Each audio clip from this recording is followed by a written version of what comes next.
Pertama itu dari awal mau mulai itu susah banget. Jadi kayak lahan kita kan emang nggak terlalu subur, jadi memang harus ekstra perawatannya. Lebih cuaca juga lumayan ekstrim di sini karena di dekat pantai, jadi kita bisa nanam itu nggak terlalu banyak jenis gitu. Sukanya itu melihat hijau-hijauan itu kayak beban pikiran itu bisa lepas semua gitu. Terus ngelawat tanaman gitu kayak juga ngelihat dari kecil sampai bisa berbuah, bisa berbunga, itu tenang aja gitu. Jadi kita nanam yang cocok di daerah kita, kemudian ada hasilnya, ada manfaatnya. Kalau kita udah dapat hasilnya, terus biasanya tuh kita udah seneng aja gitu. Terus pingin nanam lagi gitu.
Halo pemirsa, perkenalkan saya Dwi. Sekarang kita ada di kebun saya di Purworejo. Kita ada di bagian tanaman pepaya.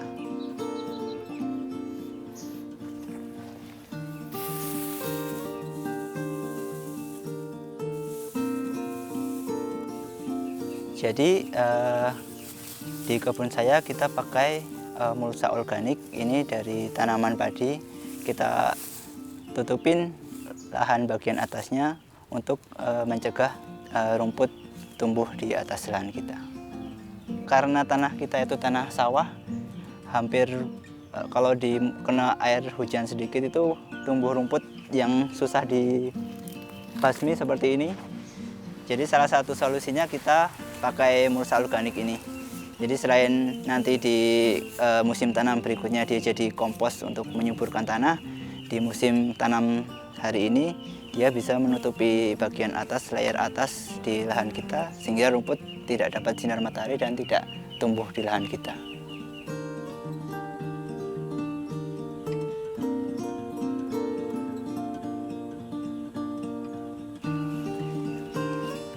Jadi bagian halaman depan rumah ini saya tanamin pepaya. Ini sebenarnya rolling aja, dari sebelumnya kita tanamin sawi, kemudian kita ganti ke pepaya agar hamanya tidak banyak dan hamanya tidak berbeda antara sawi dan pepaya, jadi tidak menyerang salah satunya gitu. Rolling tanaman itu juga selain mengurangi hama, memperkecil resiko tanaman terkena hama, juga bisa mengembalikan kesuburan tanah karena nutrisi yang dipakai untuk yang dibutuhkan antara tanaman satu dengan tanaman lain kan kadang berbeda-beda gitu. Jadi kalau misalkan hari ini kita tanam ini, kemudian bulan depan kita tanam berikutnya, biasanya nutrisinya jadi dapat semua gitu. Mereka bisa dapat nutrisi dengan baik di tanah kita.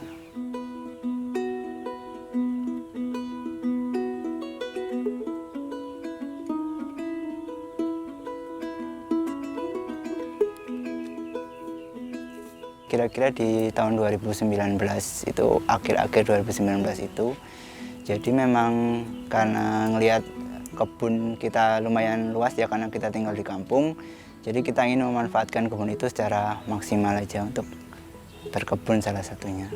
Untuk konsepnya, jadi kita ingin memanfaatkan pekarangan kita yang lumayan luas dengan mengintegrasikan antara perkebunan, kebun gitu sama ternak, kemudian ada perikanan juga gitu.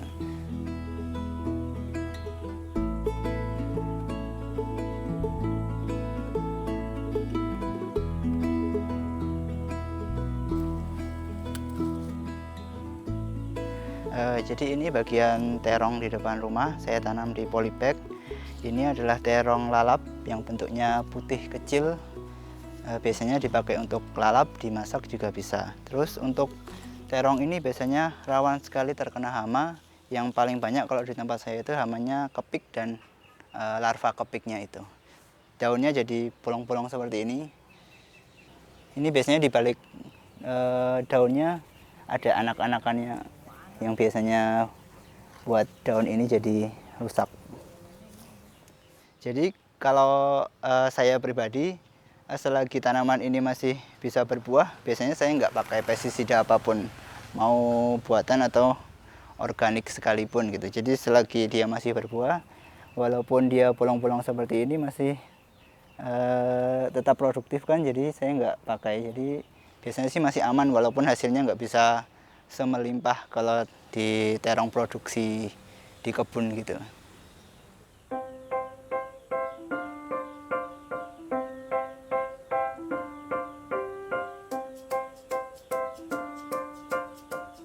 Jadi rata-rata kita nanam itu kebanyakan sawi-sawian karena kita di daerah dekat pesisir, jadi paling gampang yang seperti itu. Kemudian ada terong-terongan, kemudian pepaya, ada tanaman hias juga.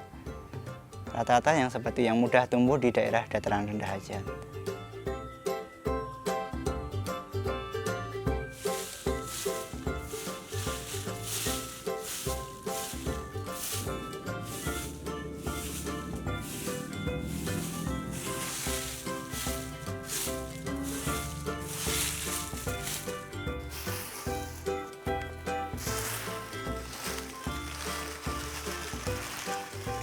Sampah daun kering ini bisa kita jadikan sebagai mulsa organik.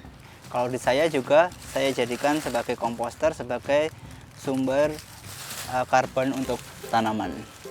Ini biasanya kalau daun yang keras itu bisa sampai 3 bulan, 4 bulan, biasanya sampai 6 bulan. Kalau cuma ditaruh gitu aja. Tapi kalau dibantu dengan mikroorganisme di komposter, biasanya sebulan udah hancur. Jadi di dalam komposter itu biasanya kita butuh unsur coklat sebagai unsur hara karbon yang dibutuhkan untuk tanaman. Jadi dia sangat bagus sekali untuk kesuburan tanaman kalau udah jadi kompos nantinya.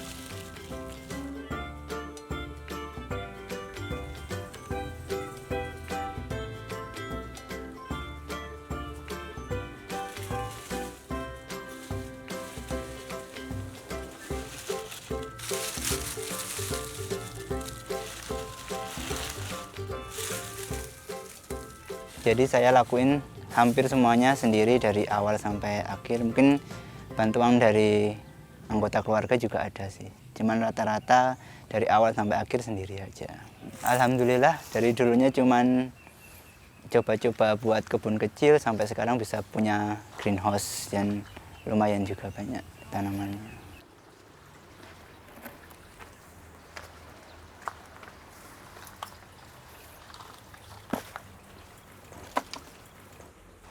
Sampah kering yang tadi biasanya kita masukkan ke komposter sederhana kita seperti ini. Ini komposter bag yang sederhana, isinya adalah sampah-sampah dapur sama sampah kering yang dari kebun daun-daunan seperti ini.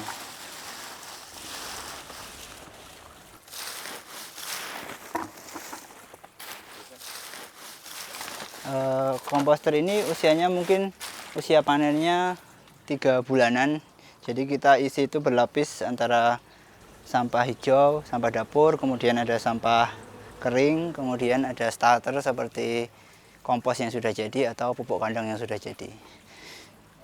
3 bulan biasanya udah bisa dipanen, bisa langsung diaplikasikan ke tanaman atau bisa kita keringkan atau kita simpan.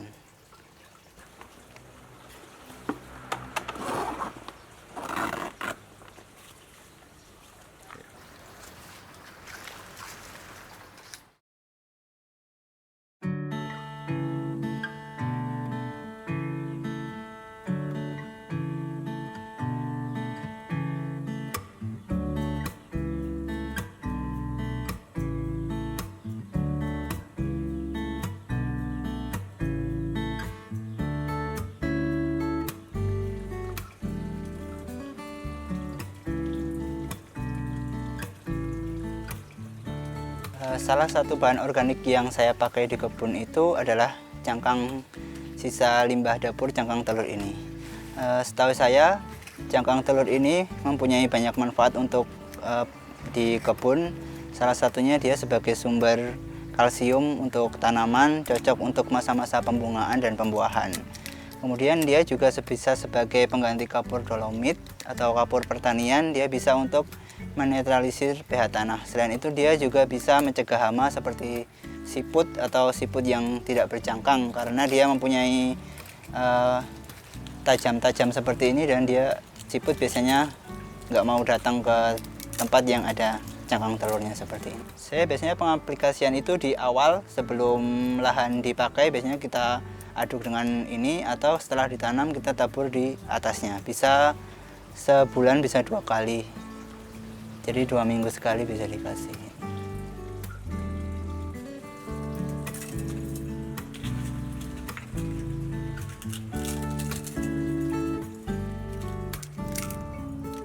Pertama itu dari awal mau mulai itu susah banget, jadi kayak lahan kita kan emang nggak terlalu subur, jadi memang harus ekstra perawatannya lebih daripada kita berkebun di daerah dataran tinggi. Kemudian cuaca juga lumayan ekstrim di sini karena di dekat pantai, jadi kita bisa nanam itu nggak terlalu banyak jenis gitu.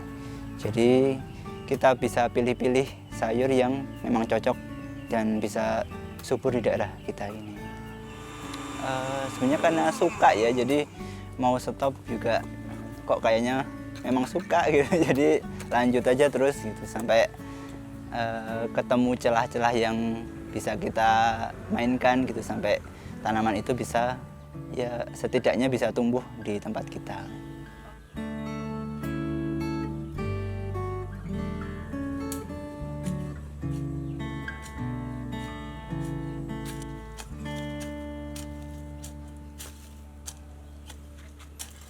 Jadi hari ini saya mau mengolah lahan di kebun depan rumah saya. Jadi ini tanah di halaman depan saya itu kan memang tanah sawah, jadi dia keras. Jadi sebelum ditanam kita harus olah dulu. Jadi nanti kita pertama kita cangkul, kita gemburkan, kemudian kita tambahkan material-material organik. Ada sekam bakar, terus ada sekam mentah fermentasi, ada pupuk kandang, sama blenderan cangkang telur tadi. Jadi sampai tanah itu bisa gembur dan subur itu pertama kali buat itu bisa 1 bulan kita olah dulu. Jadi itu benar-benar kita olah biar dia bisa gembur, biar kalau buat tanam itu lebih enak aja.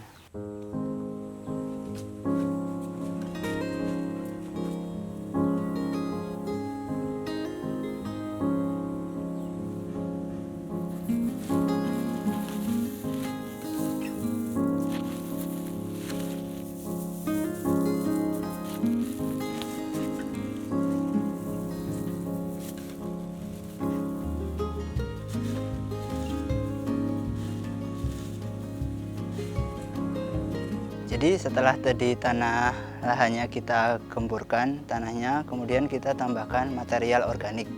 Kemudian yang terakhir ada cangkang telur yang sudah di blender. Ini difungsikan untuk pengatur pH tanah. Jadi ini kan musim hujan, kemudian mau kita tanamin biar tanahnya menjadi normal lagi pH-nya, kita taburkan cangkang telur ini.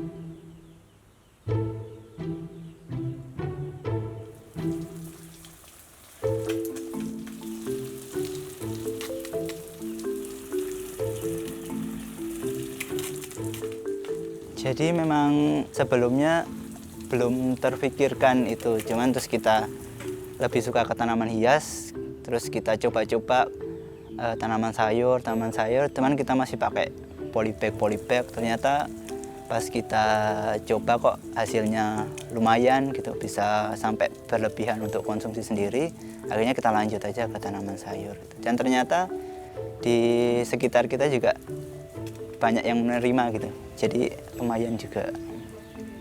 Yang pertama tuh paling enak stress release sih. Jadi enak banget kalau misalkan lihat hijau-hijau bangun tidur, lihat hijau mau tidur, lihat hijau-hijau itu kayak adem aja gitu, rasanya nyaman. Terus yang kedua hasilnya yang pasti bisa kita manfaatin, bisa untuk konsumsi sendiri, kadang kalau berlebih bisa kita berbagi ke tetangga, terus yang untuk produksi bisa kita jual juga.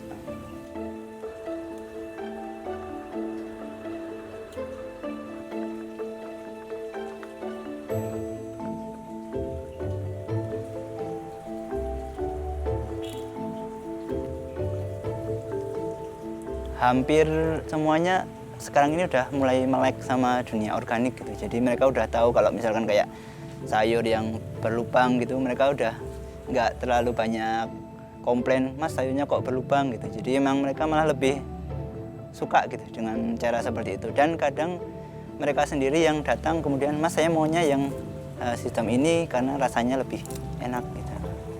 Hampir banyak yang mereka kembali lagi karena belinya, misalkan saya nanam kangkung terus dijual, mereka balik lagi karena lebih enak katanya daripada yang ada di pasar.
Hari ini kita mau pindah tanam bibit kacang panjang. Jadi ini bibit kacang panjang saya, kira-kira umurnya sudah berjalan 2 minggu, 1 minggu lebih. Dan dia sudah siap pindah tanam, jadi hari ini kita mau pindah ke tanam. Di sini adalah tempat meja saya buat pembibitan, ada kacang panjang, ada selada, pokoknya ini adalah meja buat pembibitan. Saya taruh di atas ini karena kalau pembibitan dilakukan di bawah biasanya banyak hama. Ada bekicot, belalang, itu biasanya banyak hama. Kalau di atas seperti ini kita gampang kontrolnya.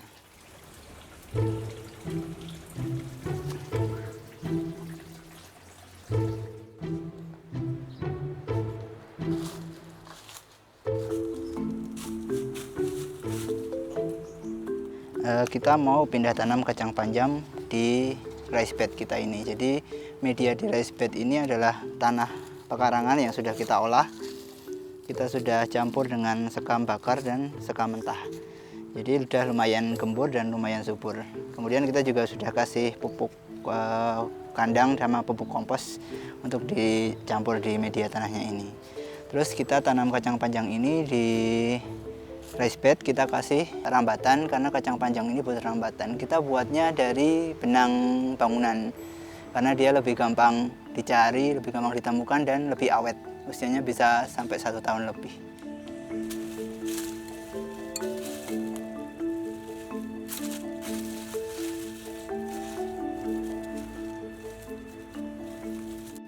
Ya, jadi tanah ini udah saya treatment, salah satunya tadi kan dengan sekam bakar sama sekam mentah. Jadi sekam mentah itu berfungsi sebagai porositas tanah. Jadi kalau misalkan banyak kena air hujan, dia nggak terlalu banyak nyimpan air, jadi airnya bisa langsung turun ke dalam tanah, nggak menggenang gitu. Jadi kacang panjangnya bisa tumbuh dengan baik.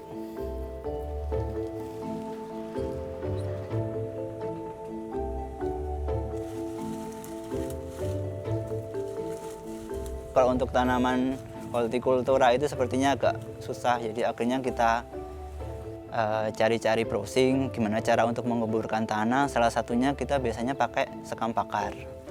Jadi karena sekam bakar itu katanya bisa membuat rongga di dalam tanah, kemudian bisa untuk tempat tinggal makhluk-makhluk organisme yang baik untuk tanah. Jadi sebelum kita tanam biasanya tanah kita olah, kita kasih sekam bakar, kita kasih pupuk organik, pupuk kompos, biar tanahnya nggak sekeras tanah-tanah di sawah gitu.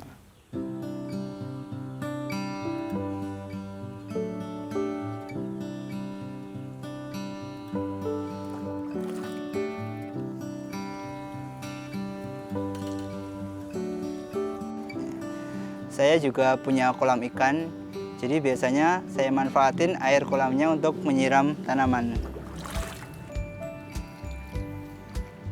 Kemudian di kolam saya biasanya bagian atasnya saya tanamin eceng gondok. Jadi eceng gondok ini saya pakai untuk alternatif pakan ternak saya, entok sama itik sama bebek.